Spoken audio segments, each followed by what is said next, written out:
August 16ನೆಯ ತಾರೀಕು ಶನಿವಾರದ ದಿನ ಶ್ರೀ ಕೃಷ್ಣ ಜನ್ಮಾಷ್ಟಮಿ ಬಂದಿದೆ. ಏಕಾದಶಿಯಷ್ಟೇ ಪರಮ ಪಾವನವಾದ ದಿನವೆಂದರೆ ಅದು ಶ್ರೀ ಕೃಷ್ಣ ಜನ್ಮಾಷ್ಟಮಿಯ ದಿನ.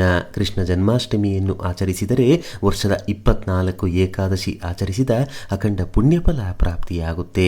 ಈ ದಿನ ಉತ್ತರ ದಿಕ್ಕಿನಲ್ಲಿ ಯಾವ ವಸ್ತುವನ್ನು ಇಡಬೇಕು, ಕೃಷ್ಣನಿಗೆ ಯಾವ ನೈವೇದ್ಯಗಳನ್ನು ಅರ್ಪಿಸಬೇಕು, ಯಾವ ಮಂತ್ರವನ್ನು ಹೇಳ್ಕೊಳ್ಬೇಕು, ನವಿಲುಗರಿಯಿಂದ ಯಾವ ಕೆಲಸವನ್ನ ಮಾಡಿದರೆ ಕೃಷ್ಣನ ಶಕ್ತಿ ಲಭಿಸಿ ಮನೆಗೆ ರಕ್ಷಣೆಯಾಗಿರುತ್ತೆ ಅಂತ ಇವತ್ತಿನ ಈ ವಿಡಿಯೋದಲ್ಲಿ ಸಂಪೂರ್ಣವಾಗಿ ತಿಳಿಸಿಕೊಡ್ತೀವಿ. ಬನ್ನಿ. ಲೋಕ ಕಲ್ಯಾಣಕ್ಕಾಗಿ ಭಗವಂತ ಅವತಾರವೆತ್ತ ಈ ದಿನದಂದು ಉಪವಾಸ ಇರಬೇಕು. ಶುಕ್ರವಾರ ರಾತ್ರಿ ಅಲ್ಪ ಆಹಾರ ಸೇವಿಸಬೇಕು. ಶನಿವಾರ ಬೆಳಿಗ್ಗೆ ಎದ್ದು ಸ್ನಾನ ಮಡಿಗಳನ್ನು ಮಾಡಿಕೊಳ್ಳಬೇಕು. ಸ್ನಾನ ಮಾಡುವಾಗ ಕೃಷ್ಣನ ಸ್ಮರಣೆಯನ್ನ ಮಾಡಿಕೊಳ್ಳಬೇಕು. ನಂತರ ದೇವರ ಕೋಣೆಯಲ್ಲಿ ಕುಳಿತು ಇವತ್ತಿನ ದಿನ ಈ ವ್ರತಾಚರಣೆಯನ್ನ ಅಂದರೆ ಕೃಷ್ಣ ಜನ್ಮಾಷ್ಟಮಿಯನ್ನ ನಿನ್ನ ಪ್ರೀತಿಗೋಸ್ಕರ, ನಿನ್ನ ಅನುಗ್ರಹಕ್ಕೋಸ್ಕರ, ನಿನ್ನ ಲೀಲೆಯನ್ನು ಕೊಂಡಾಡಲು ಆಚರಿಸುತ್ತಿದ್ದೇನೆ. ನನಗೆ ಈ ವ್ರತವನ್ನ, ಈ ಪೂಜೆಯನ್ನ ಮಾಡಲು ಶಕ್ತಿ ನೀಡು ಅಂತ ಭಗವಂತನಲ್ಲಿ ಸಂಕಲ್ಪ ಮಾಡಿಕೊಳ್ಬೇಕು. ನಿತ್ಯ ದೇವರ ಪೂಜೆ ಮಾಡುವ ಹಾಗೆಯೇ ನಿಮ್ಮ ಮನೆ ದೇವರನ್ನ ನೆನೆದು ಪೂಜೆ ಆರಂಭಿಸಿ ಶಾಂತ ಚಿತ್ತದಿಂದ ಪೂಜೆ ಪ್ರಾರ್ಥನೆ ಮುಗಿಸಿ ಶ್ರೀಕೃಷ್ಣನ ಕಥೆ ಕೇಳುವುದು, ಮಂತ್ರ ಕೇಳುವುದು, ಕೃಷ್ಣನ ಪೂಜೆಗೆ ತಯಾರಿ ನಡೆಸುವುದನ್ನ ಇಡೀ ದಿನ ಮಾಡಿಕೊಳ್ಳಬೇಕು. ಚಂದ್ರೋದಯ ಸಮಯದಲ್ಲಿ ಶ್ರೀಕೃಷ್ಣನಿಗೆ ಅರ್ಘ್ಯವನ್ನ ನೀಡಬೇಕು. ನಂತರ ಚಂದ್ರನಿಗೂ ಅರ್ಘ್ಯವನ್ನ ಸಲ್ಲಿಸಬೇಕು. ನಂತರ ಚಂದ್ರನಿಗೂ ಅರ್ಘ್ಯವನ್ನ ನೀಡಬೇಕು. ಈ ಎರಡೂ ಕೆಲಸ ಮಾಡುವುದರಿಂದ ಇಡೀ ಈ ಭೂಮಂಡಲವನ್ನೇ ದಾನ ಮಾಡಿದ ಪುಣ್ಯಫಲ ಪ್ರಾಪ್ತಿಯಾಗುತ್ತೆ. ಕೃಷ್ಣ ಜನ್ಮಾಷ್ಟಮಿಯ ದಿನ ನೆನಪಿನಲ್ಲಿ ಇಡಬೇಕಾದಂತಹ ಸಮಯಗಳು ಯಾವುದೆಂದರೆ ಚಂದ್ರೋದಯ ಸಮಯ ಹಾಗೂ ಪೂಜೆಯ ಸಮಯ. ಆಗಸ್ಟ್ 16 ಶನಿವಾರದ ದಿನ ಆದಷ್ಟು ಸಂಜೆ ಹಾಗೂ ರಾತ್ರಿ ಸಮಯದಲ್ಲೇ ಪೂಜೆಯನ್ನ ಮಾಡಿಕೊಳ್ಳಿ. ಏಕೆಂದರೆ ಅವತ್ತು ರಾತ್ರಿ 8 ಗಂಟೆ 22 ನಿಮಿಷದ ತನಕ ಭರಣಿ ನಕ್ಷತ್ರ ಇರುತ್ತೆ. 8 ಗಂಟೆ 22 ನಿಮಿಷ ಆದ ಮೇಲೆ ಕೃತಿಕಾ ಹಾಗೂ ರೋಹಿಣಿ ನಕ್ಷತ್ರ ಬರುತ್ತೆ. ಕೃಷ್ಣ ಪರಮಾತ್ಮನು ಜನಿಸಿದ್ದು ರೋಹಿಣಿ ನಕ್ಷತ್ರದಲ್ಲಿ. ಶ್ರೀಕೃಷ್ಣ ಜನ್ಮಾಷ್ಟಮಿ ಆಚರಿಸುವಾಗ ಯಾವಾಗಲೂ ನೆನಪಿಟ್ಟುಕೊಳ್ಳಿ, ಚಂದ್ರೋದಯ ಸಮಯದಲ್ಲಿ ಅಷ್ಟಮಿ ತಿಥಿ ಇರಬೇಕು, ಜೊತೆಗೆ ರೋಹಿಣಿ ನಕ್ಷತ್ರವೂ ಇರಬೇಕು. ಆದ್ದರಿಂದ ಅಂದು ರಾತ್ರಿ 8 ಗಂಟೆ 30 ನಿಮಿಷದ ನಂತರ ಕೃಷ್ಣನ ಪೂಜೆಯನ್ನ ಮಾಡಿ, ಅಥವಾ ಮಧ್ಯರಾತ್ರಿಯೂ ಕೂಡ ಕೃಷ್ಣನ ಪೂಜೆ ಮಾಡಿಕೊಳ್ಳಬಹುದು. ಚಂದ್ರೋದಯ ಸಮಯ ಬಂದು ಆಗಸ್ಟ್ 16 ಮಧ್ಯರಾತ್ರಿ 12 ಗಂಟೆ 6 ನಿಮಿಷ. ಪಾರಣೆ ಸಮಯ ಬಂದು ಆಗಸ್ಟ್ 17 ಬೆಳಿಗ್ಗೆ 6 ಗಂಟೆ 15 ನಿಮಿಷ. ಏಕಾದಶಿಯ ದಿನ ಹೇಗೆ ಉಪವಾಸ ಮಾಡ್ತೀವಿ ಅದೇ ರೀತಿ ಶ್ರೀಕೃಷ್ಣ ಜನ್ಮಾಷ್ಟಮಿಯ ದಿನ ಉಪವಾಸವಿರಬೇಕು. ಈ ದಿನ ಕೃಷ್ಣ ಪರಮಾತ್ಮನ ಪೂಜೆ ಮಾಡುವವರು ಒಂದು ವಿಶೇಷ ದೀಪವನ್ನು ಬೆಳಗಿಸಿದರೆ ಉತ್ತಮೋತ್ತಮ ಫಲಗಳು ಪ್ರಾಪ್ತಿಯಾಗುತ್ತೆ. ಆ ದೀಪ ಯಾವುದೆಂದರೆ ನಿಮ್ಮ ಮನೆಯ ಉತ್ತರ ದಿಕ್ಕಿನಲ್ಲಿ ಈ ದೀಪವನ್ನು ಈ ವಿಧಾನ ಅನುಸರಿಸಿ ಬೆಳಗಿಸಬೇಕು. ಉತ್ತರ ದಿಕ್ಕಿನಲ್ಲಿ ಒಂದು ಪೀಠ ಅಥವಾ ಮಣೆ ಇಟ್ಟು ಅರಿಶಿಣ ಕುಂಕುಮದ ಬೊಟ್ಟನ್ನು ಇಟ್ಟು ಅದರ ಮೇಲೆ ಅರಿಶಿಣ ಬಣ್ಣದ ಬಟ್ಟೆಯನ್ನು ಹಾಸಿ ಶ್ರೀ ಬಾಲಕೃಷ್ಣನ ಚಿತ್ರಪಟವನ್ನು ಇಡಬೇಕು. ಮನೆಯಲ್ಲಿ ಬಾಲಕೃಷ್ಣನ ಫೋಟೋ ಇಲ್ಲವೆಂದರೆ ವಿಷ್ಣು ದೇವರಿಗೆ ಸಂಬಂಧಿಸಿದ ದೇವರ ಫೋಟೋವನ್ನು ಇಟ್ಟು ದೇವರ ಮುಂದೆ ಒಂದು ಮಣ್ಣಿನ ದೀಪ ಇಟ್ಟು 6 ಬತ್ತಿಗಳನ್ನು ದೀಪಕ್ಕೆ ಹಾಕಿ ಹಸುವಿನ ತುಪ್ಪ ಬಳಸಿ ದೀಪಾರಾಧನೆಯನ್ನ ಮಾಡಬೇಕು.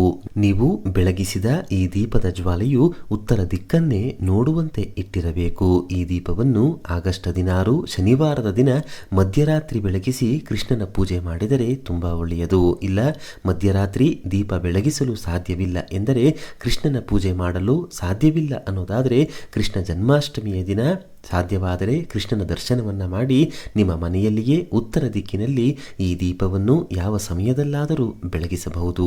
ಇನ್ನು ಅತಿ ಮುಖ್ಯವಾಗಿ ಶ್ರೀಕೃಷ್ಣನ ಅನುಗ್ರಹಕ್ಕೆ ತುಳಸಿ ಮಾಲೆಯನ್ನ, ತುಳಸಿ ದಳಗಳನ್ನ ಅರ್ಪಿಸುತ್ತಾ ಕೃಷ್ಣನ ಪೂಜೆಯನ್ನ ಮಾಡಿಕೊಳ್ಳಬೇಕು. ಸಾಧ್ಯವಾದರೆ ಕಮಲದ ಪುಷ್ಪ, ಪಾರಿಜಾತ ಪುಷ್ಪ, ಬಿಲ್ವ ಎಲೆ, ಬಿಲ್ಪತ್ರೆಕಾಯಿಯನ್ನು, ಗರಿಕೆಯನ್ನು ಕೂಡ ಬಳಸಬಹುದು.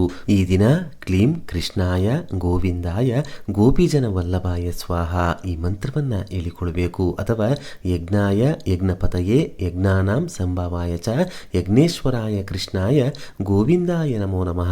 ಅದು ಕೂಡ ಸಾಧ್ಯವಾಗದಿದ್ದರೆ ಓಂ ನಮೋ ಭಗವತೆ ಶ್ರೀ ಗೋವಿಂದಾಯ ಎಂದು ಭಕ್ತಿಯಿಂದ ಹೇಳಿಕೊಳ್ಳಬೇಕು. ಕೃಷ್ಣನ ಅನುಗ್ರಹಕ್ಕೋಸ್ಕರ ಹಾಲು, ಮೊಸರು, ಬೆಣ್ಣೆ, ತುಪ್ಪ, ನೈವೇದ್ಯಗಳನ್ನು ಅರ್ಪಿಸಬೇಕು. ಆರ್ಥಿಕ ಸಮಸ್ಯೆಗಳು ಕಳೆದು ವಿಶೇಷ ದೈವಾನುಗ್ರಹ ಉಂಟಾಗಲು ಅವಲಕ್ಕಿಯನ್ನು ಶ್ರೀಕೃಷ್ಣನಿಗೆ ಅರ್ಪಿಸಿ ನಮಸ್ಕಾರ ಮಾಡಿಕೊಳ್ಳಬೇಕು. ಗಂಡ ಗಂಡ ಹೆಂಡತಿ ಸಮಸ್ಯೆ ಕಲಹಗಳು ಹೆಚ್ಚಿದ್ದರೆ ನವಿಲುಗರಿಯನ್ನು ಕೃಷ್ಣನ ಮುಂದಿಟ್ಟು ಪೂಜೆ ಆದ ಬಳಿಕ ಗಂಡ ಹೆಂಡತಿ ಮಲಗುವ ಕೋಣೆಯಲ್ಲಿ ಆ ನವಿಲುಗರಿಯನ್ನು ಏರ್ಪಾಡು ಮಾಡಿಕೊಳ್ಬೇಕು. ಮನೆಗೆ ಕೃಷ್ಣನ ರಕ್ಷಣೆ ಬೇಕು, ಆತನ ಶಕ್ತಿ ನಮಗೆ ಸದಾ ಕಾವಲಾಗಿ ಇರಬೇಕು ಎಂದರೆ 3 ನವಿಲುಗರಿಯನ್ನು ಕೃಷ್ಣನ ಪೂಜೆಯಲ್ಲಿ ಇಟ್ಟು ಪೂಜೆಯ ಬಳಿಕ ಮನೆಯ ಮುಖ್ಯದ್ವಾರದ ಮೇಲೆ ನವಿಲುಗರಿಯನ್ನು ಇರಿಸಿ ಅದರ ಕೆಳಗಡೆ ಅಂದರೆ ಬಾಗಿಲಿನ ಮೇಲೆ ಅರಿಶಿಣದಿಂದ ಓಂ ದ್ವಾರಪಾಲಾಯ ನಮಃ ಎಂದು ಬರೆಯಬೇಕು. ಹೀಗೆ ಮಾಡಿದರೆ ಒಂದು ಗುಡಿಗೆ ದೇಗುಲಕ್ಕೆ ದೇವತಾ ಶಕ್ತಿ ಹೇಗೆ ಕಾವಲಾಗಿರುತ್ತದೋ ಅದೇ ರೀತಿ ನಿಮ್ಮ ಮನೆಗೆ ಶ್ರೀಕೃಷ್ಣನ ಶಕ್ತಿ ರಕ್ಷೆಯಾಗಿರುತ್ತೆ. ಹಾಲು, ಮೊಸರು, ಬೆಣ್ಣೆ ಅಷ್ಟೇ ಅಲ್ಲದೆ ಕಲ್ಲು ಸಕ್ಕರೆ, ಲಡ್ಡು, ಸಿಹಿ ನೈವೇದ್ಯ, ಪಾಯಸ ಹೀಗೆ ನಿಮ್ಮ ಶಕ್ತಿಗೆ ಅನುಸಾರ ನೈವೇದ್ಯಗಳನ್ನು ಕೂಡ ಮಾಡಿಕೊಳ್ಳಬಹುದು. ಆಗಸ್ಟ್ 17 ಭಾನುವಾರ ಬೆಳಿಗ್ಗೆ ಪಾರಣ ಸಮಯದಲ್ಲಿ ವ್ರತಾಚರಣೆ ಮುಗಿಸಿ ಉಪವಾಸ ಬಿಟ್ಟು ಶ್ರೀಕೃಷ್ಣನಿಗೆ ನಮಸ್ಕಾರ ಮಾಡಿಕೊಳ್ಳಬೇಕು. ಆಗಸ್ಟ್ 17 ಭಾನುವಾರ ಬೆಳಿಗ್ಗೆ ಮತ್ತೊಮ್ಮೆ ಶ್ರೀಕೃಷ್ಣನ ಪೂಜೆಯನ್ನ ಮಾಡಿ ಸಂತೋಷದಿಂದ ಕೃಷ್ಣನಿಗೆ ಸ್ನೇಹಿತನ ರೀತಿ ಮಾತನಾಡಿಸಿ ನಿಮ್ಮ ಕೋರಿಕೆಗಳನ್ನು ಕೇಳಿಕೊಳ್ಳಬೇಕು.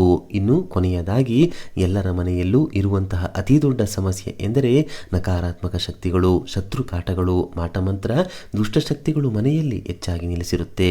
ಇವೆಲ್ಲವೂ ಚಮತ್ಕಾರದಂತೆ ದೂರವಾಗಲು ಎಕ್ಕದ ಗಿಡದ ಬತ್ತಿಗಳು ಪೂಜಾ ಸಾಮಗ್ರಿಗಳು ಸಿಗುವ ಅಂಗಡಿಯಲ್ಲಿ ದೊರೆಯುತ್ತೆ. ಆ ಬತ್ತಿಗಳನ್ನು ತಂದು ದೀಪ ಬೆಳಗಿಸಿದರೆ ಈ ಮೇಲೆ ತಿಳಿಸಿದ ಎಲ್ಲ ದುಷ್ಟಶಕ್ತಿ ಕಾಟ, ಮಾಟಮಂತ್ರದ ಸಮಸ್ಯೆ ದೂರವಾಗಿ ಶ್ರೀಕೃಷ್ಣನ ಅನುಗ್ರಹ ಪ್ರಾಪ್ತಿಯಾಗುತ್ತೆ. ಕೃಷ್ಣನ ಪೂಜೆ ಮಾಡದ ಮನೆಯಲ್ಲಿ ಶ್ರೀಕೃಷ್ಣ ಜನ್ಮಾಷ್ಟಮಿ ಮಾಡದ ಮನೆಯಲ್ಲಿ ಮಹಾಲಕ್ಷ್ಮೀ ದೇವಿಯು ನೆಲೆಸೋದಿಲ್ಲ. ಶ್ರೀಕೃಷ್ಣ ಜನ್ಮಾಷ್ಟಮಿಯ ಬಗ್ಗೆ ಗೊತ್ತಿದ್ದು ಕೃಷ್ಣನ ಪೂಜೆಯನ್ನು ಅವತ್ತಿನ ದಿನ ಮಾಡದೆ ಇದ್ದರೆ ಪಾಪವೆಂದು ಜೊತೆಗೆ ನರಕ ಪ್ರಾಪ್ತಿಯಾಗುತ್ತದೆ ಎಂದು ಪುರಾಣಗಳು ಹೇಳುತ್ತವೆ. ಈ ದಿನ ಒಂದು ಪಟ್ಟಲಿನಲ್ಲಿ ಬೆಣ್ಣೆಯನ್ನು ಇಟ್ಟು ಆ ಬೆಣ್ಣೆಯನ್ನು ದಾನವಾಗಿ ನೀಡಿದರೆ ಸಂತಾನ ಪ್ರಾಪ್ತಿಯಾಗುತ್ತೆ.